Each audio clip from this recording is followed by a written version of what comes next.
Então, inicialmente, né, eu gostaria de chamar a atenção, né, para os colaboradores desta proposta, né. A gente, como a Kelly já tinha informado, né, nós temos, por um lado, né,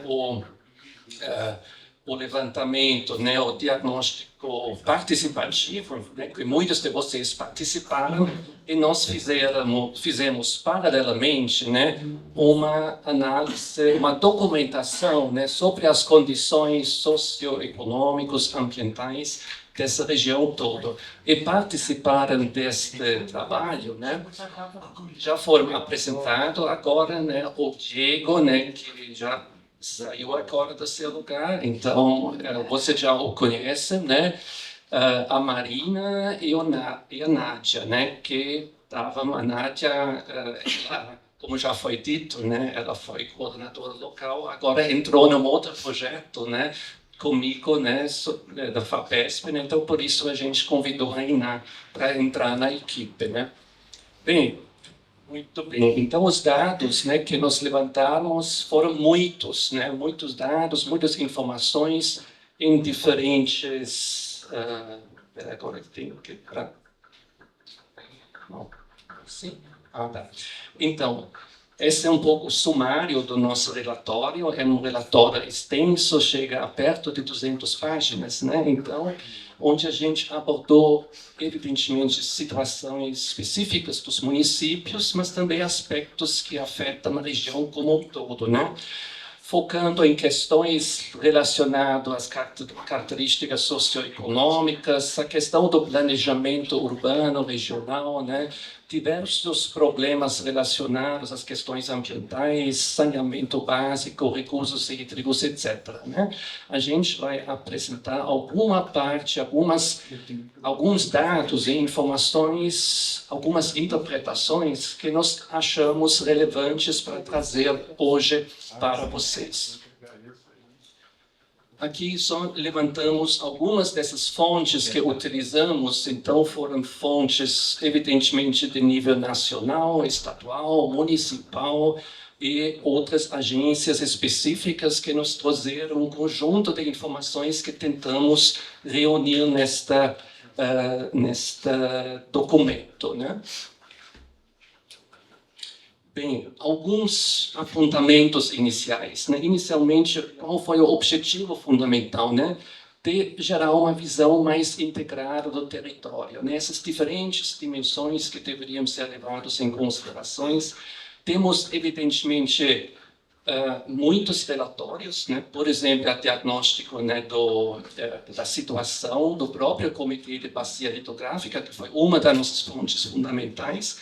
Só nós entendemos que outros aspectos são também relevantes. Não é só a questão dos recursos hídricos, mas muitos outros aspectos que, em parte, também são abordados, evidentemente, pelo comitê, mas que deveriam nos agregar para a nossa avaliação geral desta situação da região das bacias hidrográficas, né?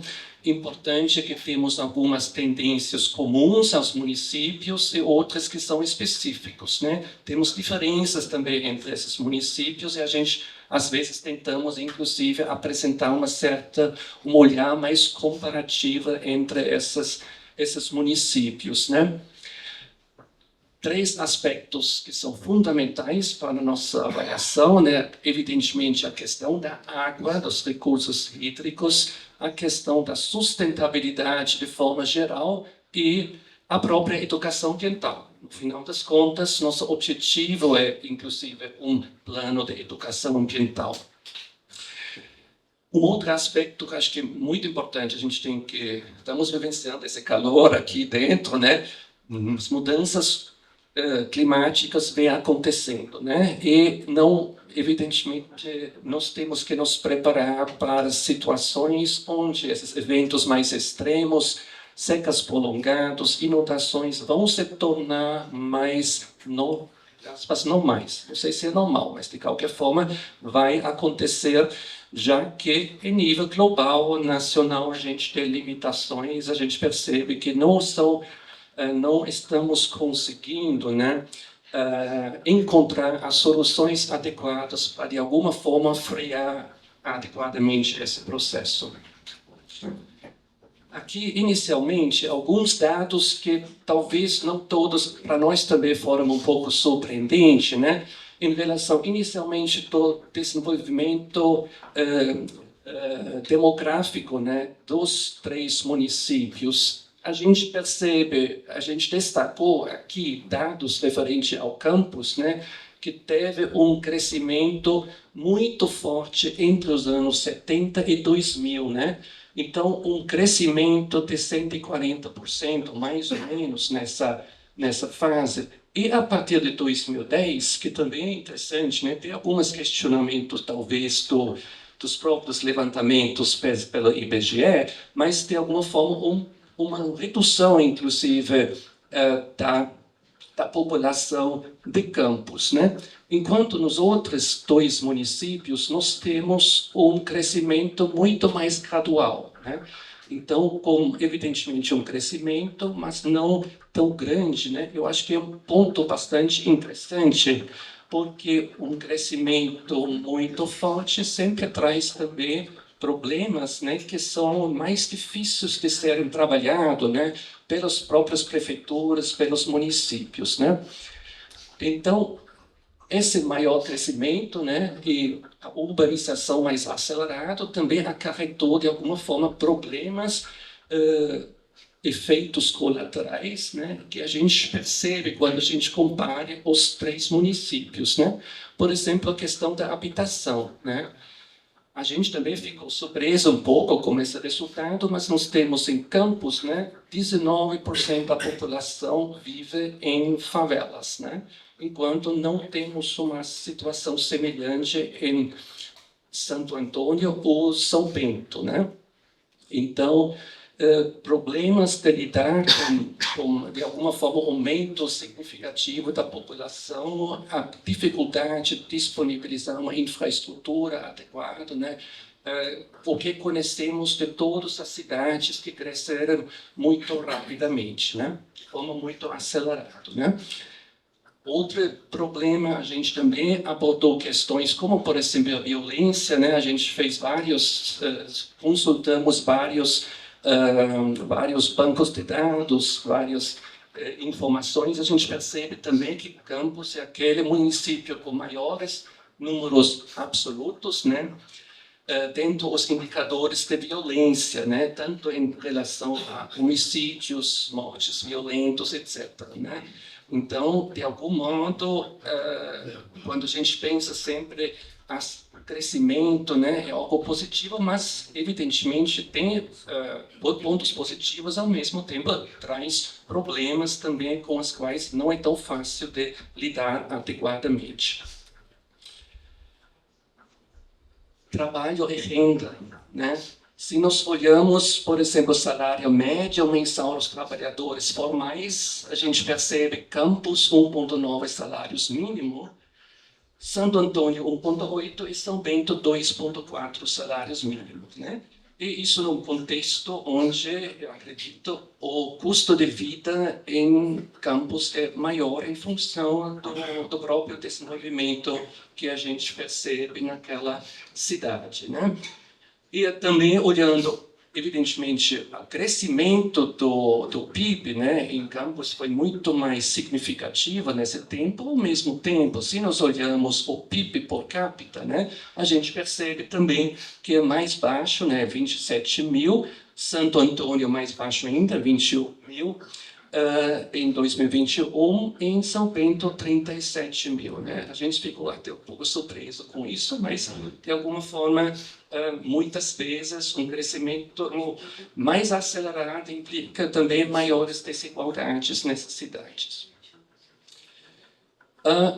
Agora, relacionado, então, essas questões gerais eu acho que são importantes, porque podem ter implicações também para a questão da água, né, da demanda da água. Evidentemente, um crescimento muito acelerado implica uma necessidade de lidar com uma demanda crescente de água, por exemplo, né? Então, implica, então, também em crescente contaminação, né, da própria água, né, dos rios, etc., como uma tendência desse processo, né, se não forem tomadas medidas de contenção necessárias, né. Evidentemente, né, temos possibilidade de lidar também com esse crescimento, no entanto, isso demanda investimentos adequados, né, para reduzir ou mitigar, pelo menos, esses efeitos, né.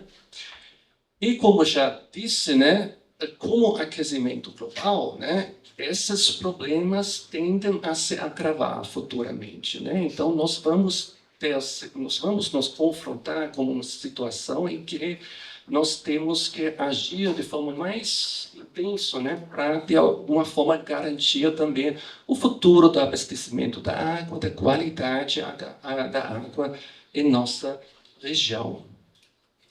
Bem, um aspecto muito importante, evidentemente, é o planejamento das cidades, né? Como lidamos com o processo de urbanização?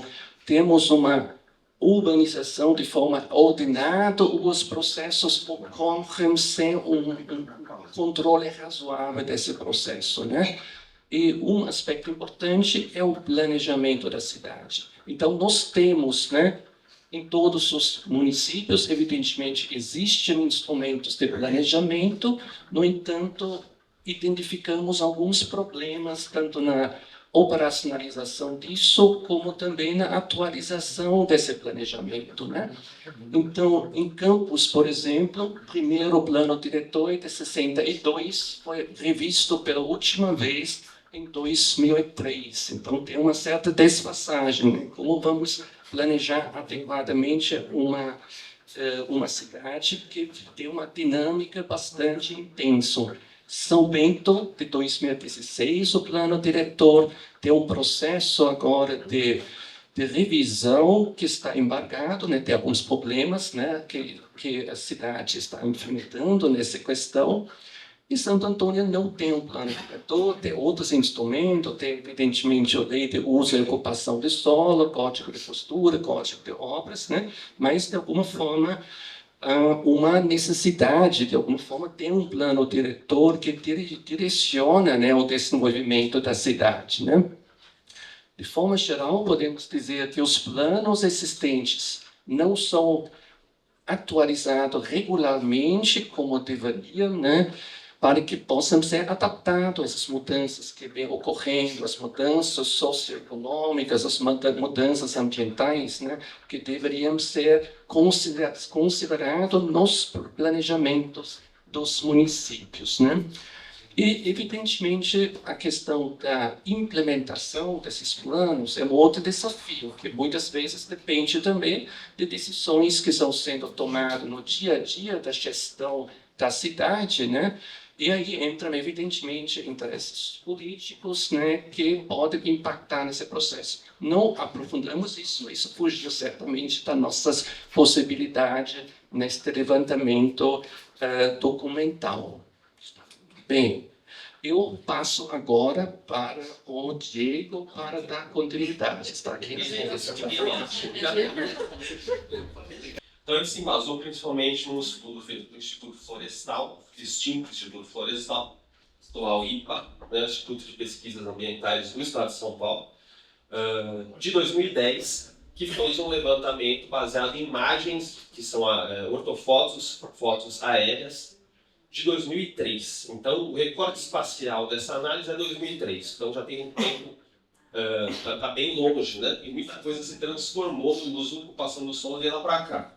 Mas são dados importantes. Então, a gente compartilha com vocês o que saiu daquele relatório produzido, lançado em 2010, foi baseado em imagens de 2003.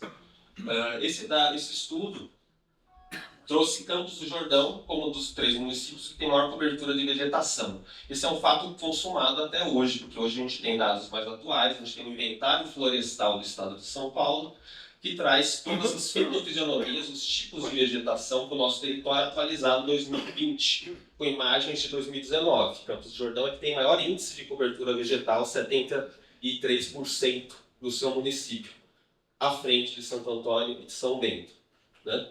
Então, naquele tempo, 2003, já era um município com maior vegetação. E o território tinha uma presença significativa, e ainda tem, de pastagens. Essa classificação, principalmente em Santo Antônio e São Bento. 32% do território da nossa UGRE, da Unidade de Gerenciamento. Então, no território do comitê, 32% é pasto. É basicamente isso. Esse é o expressivo 51% de São Bento, pasto, ou essas áreas classificadas como pastagem, e 47% em Santo Antônio, ou seja, significativo da atividade econômica, que não é significativo em Campos, né? As maiores extensões de uso agrícola estão em São Bento, à época com 1.200 hectares.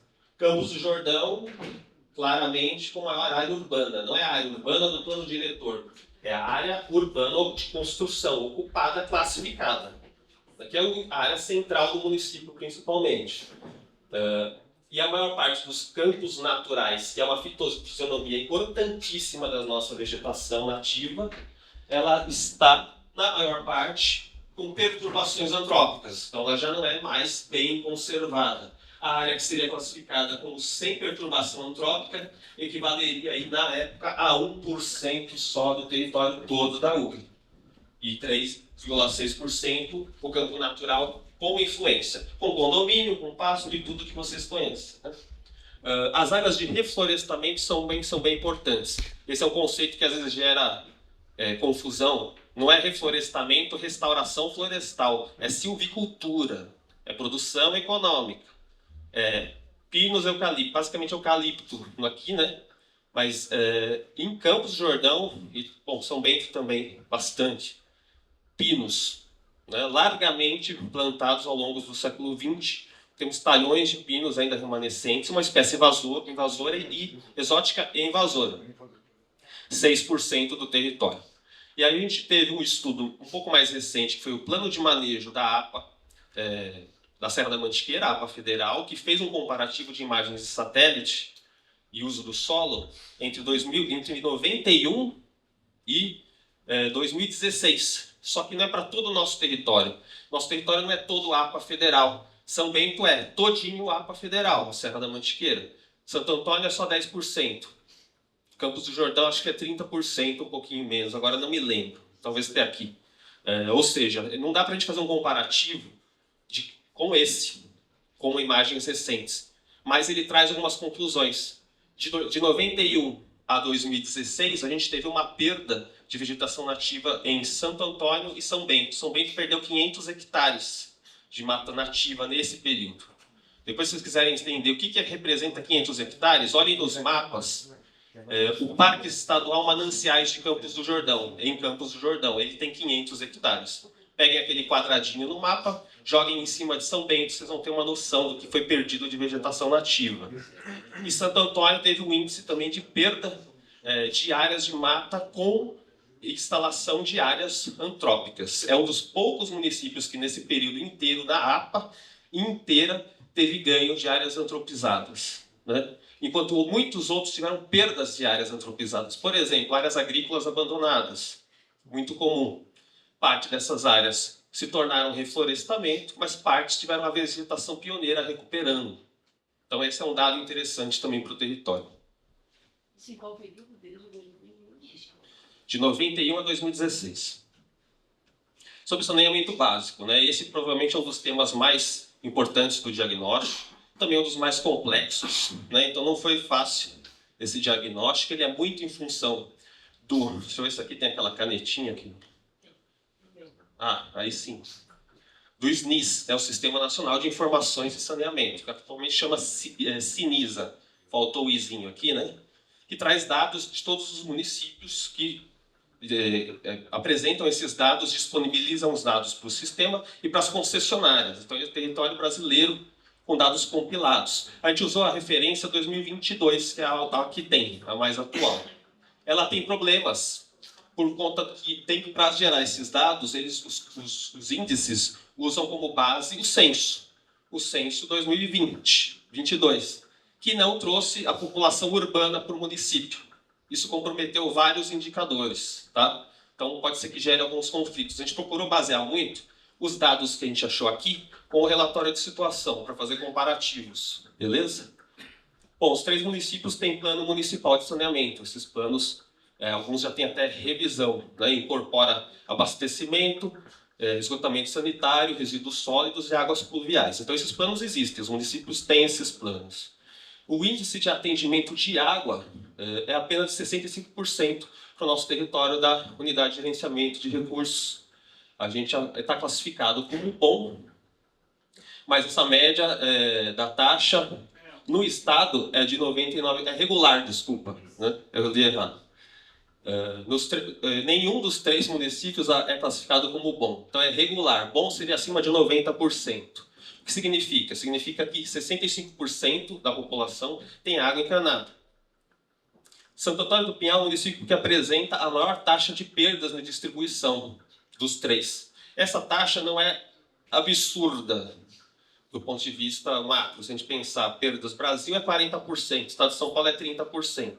Então, o nosso maior problema não é necessariamente perdas, é o alcance da rede.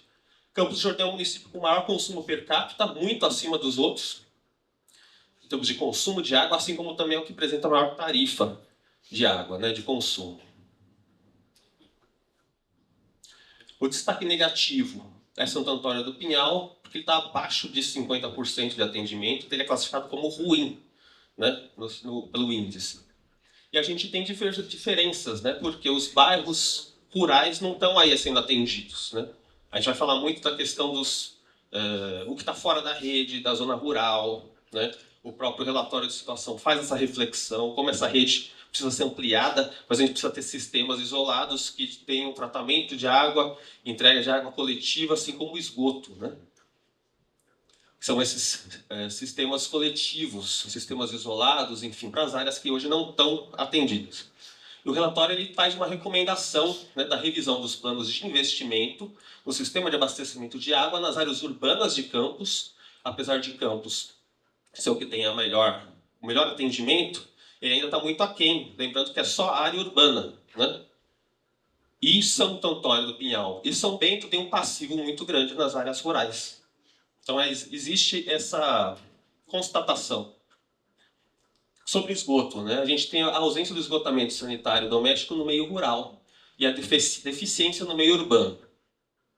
Então a quantidade elevada de esgoto é lançada ainda nos cursos d'água e isso vai resultar em problemas ambientais diversos. Nem todos vão aparecer nos indicadores, por exemplo, de qualidade da água, porque a gente tem uma situação muito difusa no território, né? A gente sabe que, por exemplo, alguns bairros, parte toda do sul, oeste, de Santo Antônio do Pinhal, todas as áreas mais afastadas do centro, em São Bento, né? E mesmo em Campos do Jordão, aquele esgoto está percolando o solo, ele está indo para o curso d'água, e ele dificilmente vai aparecer nos pontos de monitoramento de qualidade de água, porque são pontos ajusantes, muito distantes às vezes do lançamento. A gente sabe que tem qualidade, né? Tem análise técnica nisso, mas a gente precisaria de ampliação desses pontos, né? A gente vai falar mais para frente. E a gente tem muita questão da fossa rudimentar e em menor escala a questão da fossa séptica. E então esses dados existem, né? São compartilhados pelo Instituto Água e Saneamento por município. Então aqui sobre o tratamento de esgoto, o atendimento nível Brasil, né? Também está muito abaixo da água. Brasil hoje é 85% da população atendida. O esgoto é 56%. A gente tem o atendimento em Campos de 57%, São Bento 43% e Santo Antônio apenas 28%. O esgoto, a coleta do esgoto, Campos aí tem um grande destaque. Então ele tem uma rede coletora maior. 84% do município trata 100%. Todos tratam 100% do coletado. O coletado é baseado no gerado. O esgoto gerado, o volume e o quanto que volume é tratado. Enquanto que o atendimento é por residência, por domicílio que recebe a rede. E Campos também tem a maior tarifa, né? Mas vocês veem que é um passivo muito grande, né? Principalmente Santo Antônio do Pinhal. Tem um outro índice que é importante, que é o índice de tratabilidade de esgoto da população urbana. Esse índice ele não incorpora só o alcance de rede ou a população atingida, ele também incorpora a redução de matéria orgânica, de carga orgânica. Então, ele, de certa forma, ele analisa também a qualidade do tratamento que é feito. E aí que é o problema, porque o nosso índice aqui tá como 0,6 a nossa média, né? São os piores valores de todas as unidades do estado de São Paulo. Se eu não me engano, tem só 3, 4 abaixo de nós. E a gente está empatado com o Alto Tietê, que atende a região metropolitana de São Paulo. Para vocês entenderem o nosso problema. Então, não houve alterações desses índices ao longo dos últimos 5 anos, né? Também não houve investimentos no setor, né? O volume de carga orgânica poluidora doméstica em Campos ele é muito superior aos outros municípios, né? Porque tem também a maior população e recebe também o maior público turístico, né? Mais 12 vezes São Bento e 9 vezes Santo Antônio do Pinhão. Então, a pontuação de Santo Antônio, ruim, 4,7. Campos regular e São Bento aí surpreendendo bom. Sobre resíduos sólidos. Os 3 municípios têm um plano de gestão integrado de resíduos. Existe a rede de coleta. O índice, né, é melhor em Santo Antônio e em Campos do Jordão. Santo Antônio, 99% do município tem coleta de resíduos. 96% em Campos. E São Bento é o que fica por último, com 68%. Aqui está falando da coleta convencional, não da coleta seletiva, tá? Então, a taxa de reciclagem é relativamente boa em comparação com a média geral do estado, que é só de 0,77%. Campos do Jordão tem um índice de 11%, igual Santo Antônio, e São Bento um pouquinho só abaixo, com 9%. Indica avanços importantes na destinação do reciclável coletado e triado para a indústria de reciclagem, mas ainda muito aquém, né? E no caso, fazendo um comparativo fora da caixa, né? A Alemanha é 70%. Um dia chegamos lá, né? Ou não. Fundamental importância aqui, nesse tema, a educação ambiental, né? Inclusive para poder aumentar esses índices, né? Ajudar a fomentar uma rede maior de catadores, de associações, não depender só do sistema público, né? Santo Antônio do Pinhal, por exemplo, é um serviço terceirizado, uma empresa que executa. Em Campos do Jordão, a gente tem também, né, uma concessão de uso, né, uma empresa, que é a Terra Campos, que faz esse serviço. E a necessidade de aumento de recursos para a organização e manutenção dos espaços de triagem, que em alguns casos aqui são realmente precários. Em relação aos recursos hídricos, a disponibilidade de água, que seria equivalente à produção de água por habitante, ela ainda é boa, né? Que ela é calculada no base no número de habitantes residentes, porém, ela não leva em conta a população flutuante, né? Então, existe uma defasagem nesse dado, ele não representa a totalidade, né? Que a gente tem uma população flutuante aí de quantos? 2 milhões de habitantes? 4 milhões, 3,5 na temporada de inverno. Então, isso aqui mexeria completamente com os índices, né? E a infraestrutura sofre, e todo mundo percebe isso na ponta. O bairro fica sem água, né? Tem sérios problemas. Então, aqui, embora não haja restrições de uso por conta da boa disponibilidade hídrica, a subbacia do Rio Sapucaí-Iguaçu ela já vem apresentando criticidade nesse índice, porque quando analisado isoladamente. Então, o consumo Campos do Jordão, basicamente, vem apresentando uma pequena redução ano a ano. Isso a gente já tinha essa informação por parte da própria Sabesp. Inclusive, estaria necessitando de novas fontes de captação de água. São Bento e Santo Antônio dependem exclusivamente de um curso d'água, né, que é o Rio Sapucaí-Mirim, para o abastecimento público. É o Rio da Prata e o Paiol, né? E aí são rios da União, né? Tem a questão de que a outorga também é via governo federal, a ANA, Agência Nacional das Águas. Então tem uma diferença aí no aspecto administrativo disso, logístico. Os municípios de São Bento, Sapucaí e Santo Antônio possuem captação em rios da União, né, como eu falei, o Rio da Prata, o Rio Sapucaí-Mirim, o Ribeirão do Paiol, com outorgas concedidas pela ANA. O volume total otorgado pelo DAE foi de 1,18 metros cúbicos por segundo do Rio Sapucaí-Mirim, Sapucaí-Iguaçu, tá? Está errado ali, Campos do Jordão. E o volume otorgado pela ANA nos municípios da União foi de 0,017. Então, o volume é muito menor da outorga de água que o DAE faz e que a ANA faz no nosso território. E esses dados de outorga vêm tendo um aumento de 2018 para cá, isso é constatado pelo relatório de situação, que faz a análise de finalidades e tipos de outorga, né, ao longo desse período. E ainda tem essa questão de que esse dado de outorga ele é subestimado, porque a gente tem os usos não regularizados ou não outorgados, que são aquelas fontes que não têm outorga, é simplesmente feita a captação, então é um volume que não temos quantificado, né? Do total do volume outorgado em 2022, 97% foi de fonte superficial e apenas 2,3% de fontes subterrâneas. Porém, ou seja, água de rios, né? Porém, a captação subterrânea ela teve um crescimento de 50% comparado com 2021 e de 200% comparado com 2018. Ou seja, a gente está tendo um aumento das captações subterrâneas proporcionalmente à captação superficial. E aí a questão de perda de água subterrânea, que aí você não tendo ainda por cima as outorgas, a gente fica sempre no vazio, sem ter dado para trabalhar sobre um risco que a gente não sabe mensurar. Mas é um indicador, é um status, né? O índice de qualidade das águas foi classificado como bom em 100% dos pontos de amostragem. Porém, no estado de São Paulo, a nossa unidade ela obteve o pior desempenho em um dos indicadores, que é a potabilidade das águas subterrâneas. Esse indicador só é feito, esse dado, em Campos do Jordão. Não tem esse indicador nem em São Bento, nem em Santo Antônio. Tá? Então, essa classificação foi regular ao longo aí dos últimos 10 anos e ruim entre 2014 e 2022. Outro aspecto importante é a contaminação hídrica por meio de agrotóxicos, né, que acabam nas águas subterrâneas superficiais. A portaria de potabilidade do Ministério da Saúde recomenda o monitoramento em 27 tipos de agrotóxicos na água.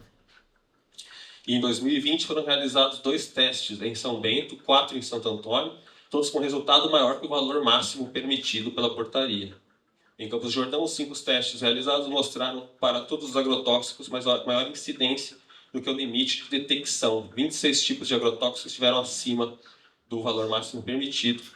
E o agrotóxico mancozeb, que eu não sei se assim fala, estava acima nos 5 testes. Então esse dado traz um outro cenário, né? A gente tem o uso, talvez, ou provável, descontrolado desses agrotóxicos, que vão parar no curso d'água. Pois não? Só para foto, é isso? Só precisa só rapidinho, para a gente poder concluir.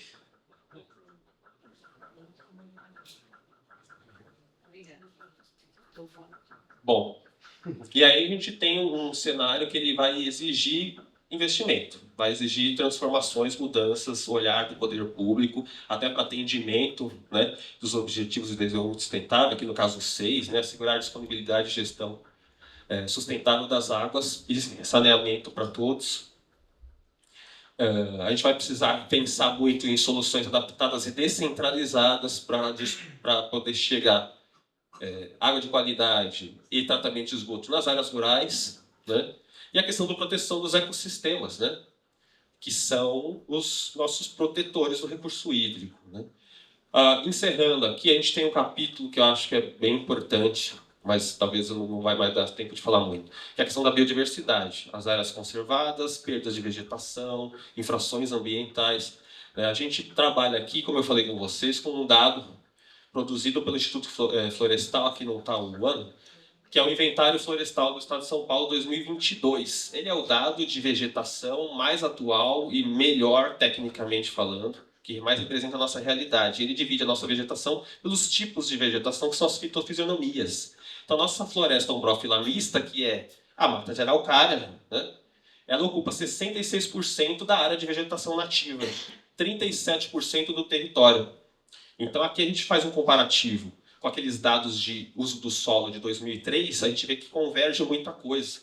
Então, a gente não consegue constatar grandes perdas, a gente tem pequenas fragmentações da vegetação nativa, gerando efeito de borda, gerando uma série de impactos e perda de biodiversidade. Em termos de área, a gente tem uma vegetação ainda, de certa forma, muito significativa. E essa aqui é a mais emblemática do nosso território, porque é a mata de araucária, espécie ameaçada de extinção, né? A gente tem a floresta umbrófila densa, que é 24% da área de vegetação nativa, que é a mata nebular, a umbrófila densa alto-montana e também a montana. A gente também tem os refúgios ecológicos, que são os campos de altitude, então estão dando aqui 5% da área de vegetação nativa, 3% do território, bem menor, né, a área. Então ele é o mais frágil, é o que corre mais risco de perder, sumir, desaparecer. Até porque a gente tem até hoje licenciamento de loteamento aprovado há 10, 15 anos, que está sendo dado ok, e eles vão ter que construir tudo em área de campo de altitude. Essa fraçãozinha aqui, temos que conferir nos próximos mapas de uso do solo que restou. E a gente tem a parte, que é a estacional semidecidual, que tem a questão da caducidade, perda de folhas no período de seca, né, de inverno, que só em São Bento, basicamente, que é a área do serrano. A vegetação ali já é diferente, já não é nem a brófila densa, nem a ambrófila mista. É uma vegetação à parte, que é muito pouco falada, comentada, ela também é uma fração menor do território, e a área do serrano também, que tem uma série de intervenções antrópicas sobre essa vegetação. Onde que ela vai sobrar? Geralmente nas áreas de alta declividade. Então, é a Pedra da Balança, a Pedra da Divisa, são mais óbvios ali a vegetação que sobrou. Sobre unidades de conservação, acho que meu tempo... em vez de ler, eu vou falar, porque senão vai dar. O que vocês vão achar no nosso diagnóstico? A gente levantou todas as unidades, todo mundo acho que conhece as unidades de conservação. Parque Estadual Campos do Jordão, Parque Estadual Mananciais de Campos do Jordão, os dois em Campos do Jordão, estaduais. Mona da Pedra do Baú, estadual, São Bento. Santo Antônio do Pinhal, nenhuma unidade de proteção integral. A unidade de proteção integral é aquela que melhor conserva. Por quê? Porque, em geral, ela não tem uso-ocupação, a não ser a estrutura de visitação. O Mona é diferente. O Mona ele é proteção integral, como um parque, mas ele tem áreas privadas. Vocês vão ver o gráfico de infrações ambientais, como é diferente. Você tem um parque estadual e tem um Mona. Temos as APAs. Todo o nosso território é APA. Né? Parte APA federal, parte APA, quase tudo APA estadual. Qual que é o grande problema? As APAs estaduais não têm plano de manejo. Qual que é o grande problema do Mona da Pedra do Baú? Não tem plano de manejo. Santo Antônio do Pinhal, então, é o município, nesse sentido, mais esguardecido. Porque ele não tem proteção integral, ele só tem APA e não tem plano de manejo. A APA que tem plano de manejo, que é federal, 10% só do território. E aí, sobre as infrações, a gente fez um levantamento baseado no DataGel, que é um sistema do governo do Estado. Você acessa todos os dados dos autos de infração ambiental emitidos e consumados, né, por mapa. Então, a gente constatou que no longo de 7 anos, 2016 a 2022, considerando infrações contra a flora, foram 51 hectares suprimidos na nossa unidade. Campos do Jordão teve mais áreas emitidas ano a ano, com 283. Então, ele teve muito mais quantidade de infração ambiental pega, né, denunciada, flagrada. Santo Antônio, 174, São Bento, 135. A São Bento teve menos, porém, o município que teve a maior área afetada com danos, com 19 hectares. Então, ele teve menos danos, mas danos maiores, com maior supressão de vegetação nativa. E aí, qual é o problema disso? A gente fala, a área não é grande, né? Relativo, né? A gente tem fragmentação da vegetação, efeito de borda, perda de biodiversidade. Então, assim, isso é muito relativo e muito inocente achar que é uma questão de área, que é isso que vai gerar grandes problemas para nós. Questão de fogo. O fogo hoje, cada vez mais, nos incêndios florestais, é um problema muito sério no território. O governo estadual, né, o estado de São Paulo, no passado, fez recorde de combate a incêndio, né, de infrações. E Campos do Jordão é sempre o campeão, com o número, né? Os focos de calor são os dados do INPE, de imagem de satélite, que registra isso. Não é todo incêndio que é registrado pela imagem de satélite. A gente tem uma atuação de brigadas no nosso território que está ligada às unidades de conservação. Por quê? Porque o Estado de São Paulo, a Fundação Florestal, participou do programa que era o antigo Corta-Fogo, que hoje é o SP Sem Fogo. Eles têm brigada contratada que opera ao longo da estiagem. Essa brigada, quando constata um incêndio, porque ela já está lá esperando o fogo, ela vai, atende e apaga. não há tempo, nem às vezes nem área suficiente para isso aparecer como foco de calor. Então é um dado adicional, além de tudo que queima e que é registrado como foco de calor, tem todos os boletins de ocorrência de incêndio que são registrados por essas brigadas. Ao longo de 2014 a 2024 foram 1.400 hectares registrados. Esse atendimento é prioritário nas unidades de conservação. Quem que é a área que queimou mais?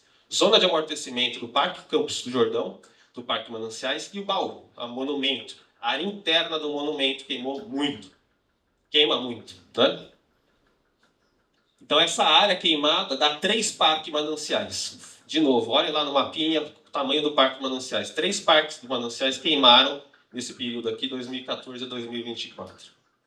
E aqui as infrações. Então, ó, Parque Campos do Jordão, ao longo do período que eu falei, né, que foi de 2022 a 2024, quase não tem infração ambiental. Né?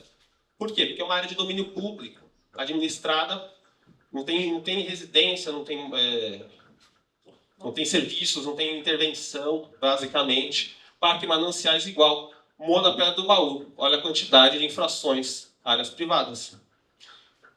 Mais eficiente do ponto de vista da conservação, não tão eficiente. Ainda mais quando você não tem um plano de manejo. Né? E olha a quantidade de infrações ambientais na área urbana ou imediata. Então é uma mata que vai se fragmentando mais e mais. Né? Santo Antônio, em torno da área urbana. São Bento, em torno da área urbana. E os bairros esparsos, né? Localizados, onde você vai ter muita intervenção. Então é isso. Desculpem me alongar. Passo para o Klaus novamente.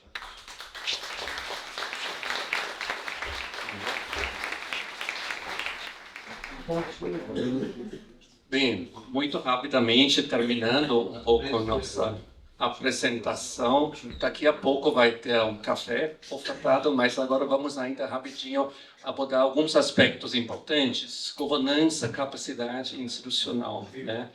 Então, evidentemente, muitos problemas que foram apresentados, né, a princípio é através da atuação, né, dos governos municipais, sobretudo, de outras agências específicas, né, a gente tem que, de alguma forma, controlar e lidar com esses problemas, né.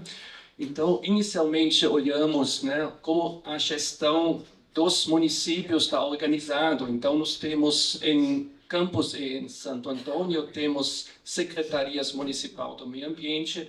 No caso de São Bento, está junto com a parte de agricultura, né?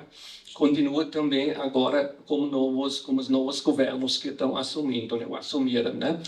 Os conselhos municipais, né? A gente sempre entende esta participação da sociedade civil organizada, do setor privado, é muito importante, né? Para a gente, de alguma forma, encontrar soluções que conseguem resolver e enfrentar as questões. Então, nós temos em São Bento, né, possui um Conselho de Educação Ambiental, mas que está desativado, parece que tem agora tentativas de revitalizar, organizar o Conselho.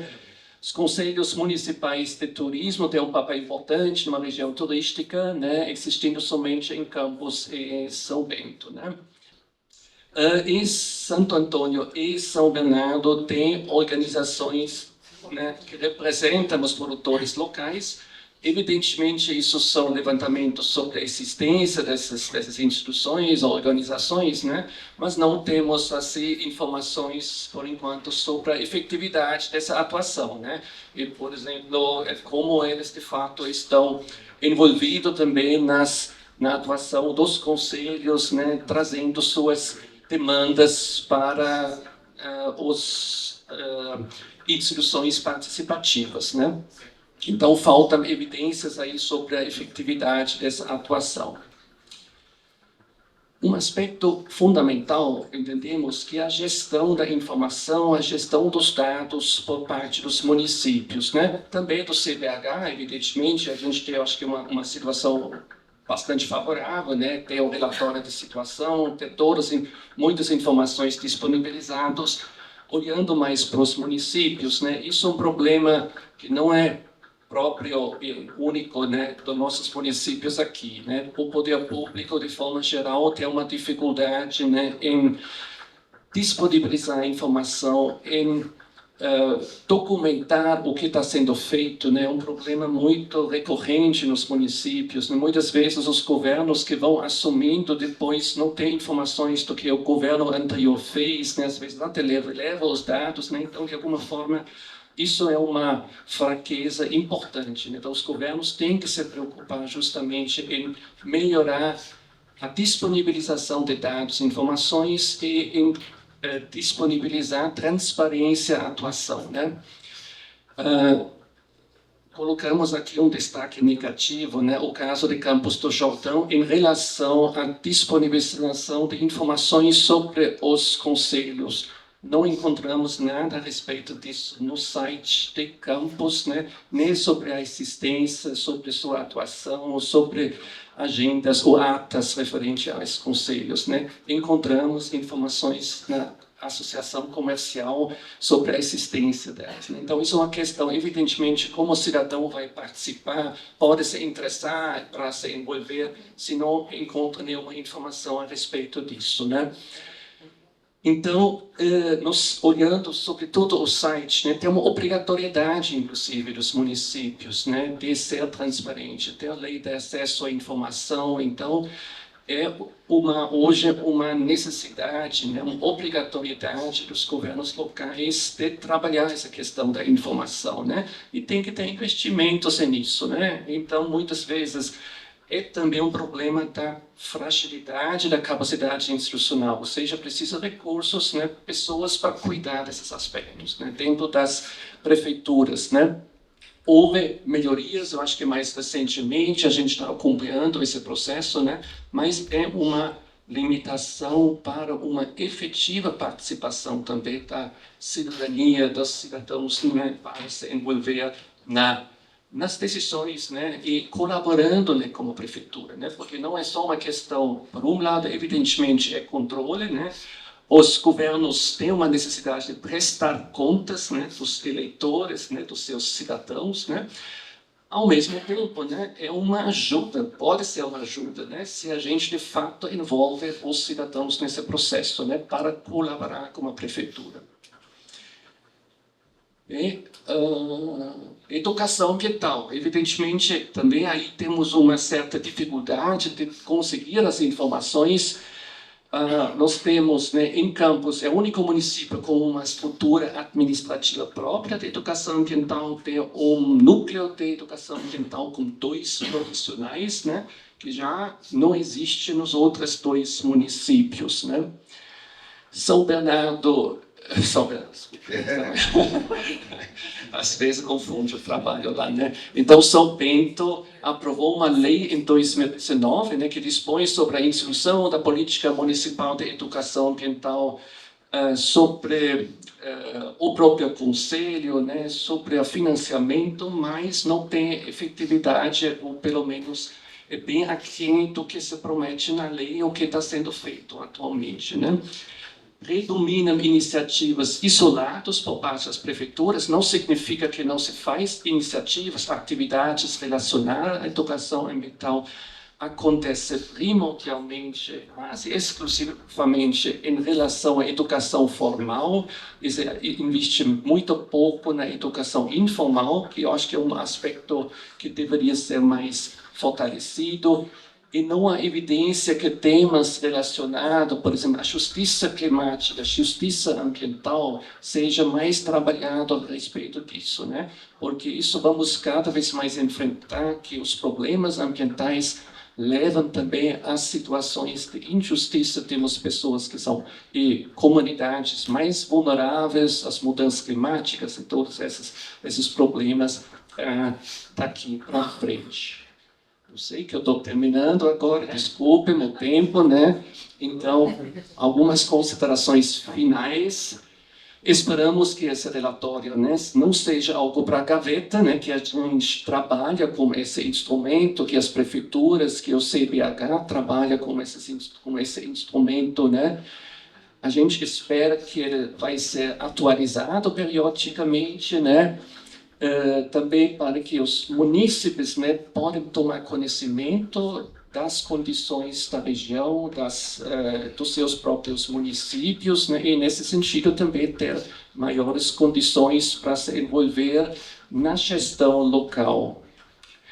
Por isso que eu já falei isso, é importante esse investimento na capacitação de pessoas que trabalham com a informação, que estabelecem um diálogo com a sociedade, com as comunidades locais, né? Aqui a educação ambiental tem um papel muito importante. A gente percebe também que a educação ambiental não se restringe a separar adequadamente o lixo, né? Mas envolve também preparar, capacitar a população para participar, né? Acho que é um ponto importante, central. Acredito que é isso. Então, convido todos para o coffee break.